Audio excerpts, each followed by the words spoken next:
Hello, my name is Gabriel Hohmann. I am presenting my final project for CIS 1051, and it is titled Predicting 2024 Presidential Election Results.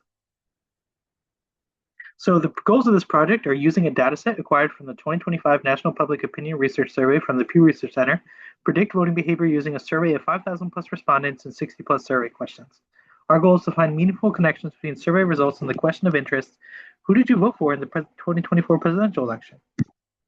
Here's a screenshot of the actual survey itself. As you can see, there are many different data points that you can analyze and have fun with in order to make a machine learning model.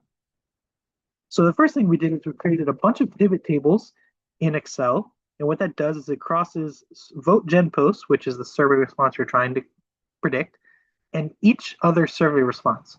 So I created 55 pivot tables for every other survey response and looked at their variability.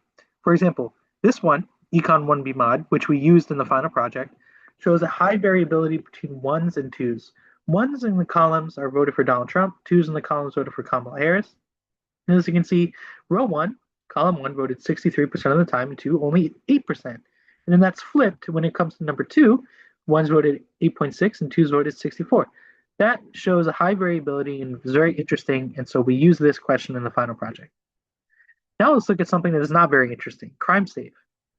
Well, number ones and number twos, no matter who they voted for, responded the exact same for 1, 2, 3, 4, 5, 9%, 40%, 40%, 5%, 1%.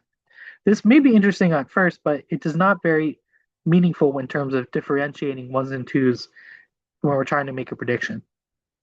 Lastly, in terms of party affiliation, what party you're in is too highly correlated to who you're going to vote for. I didn't want to add just, if you're in the Democratic Party, you vote for Democrats. You're in the Republican Party, you vote for Republicans. That's not very interesting to me, so I left out this sort of party affiliation from the final project. So let's look at the support vector machine results of looking at the 13 data points pivot tables that we looked at that were finalized in the final project. So SVM had an accuracy of 7631, which is pretty good, but we can get even better. K9 had an accuracy of about 80.02, which is still better, pretty good, but we can do even better. Random Forest had an accuracy of 0.8714, which was the best and is probably as good as you're going to get. So the purpose of this project would be useful for a political campaign by predicting voter behavior, therefore saving time and money when they attempt to canvass or contact voters in a meaningful way. By prioritizing voters on the predictions of this project, a campaign can tailor its messaging to the right people in order to win the election.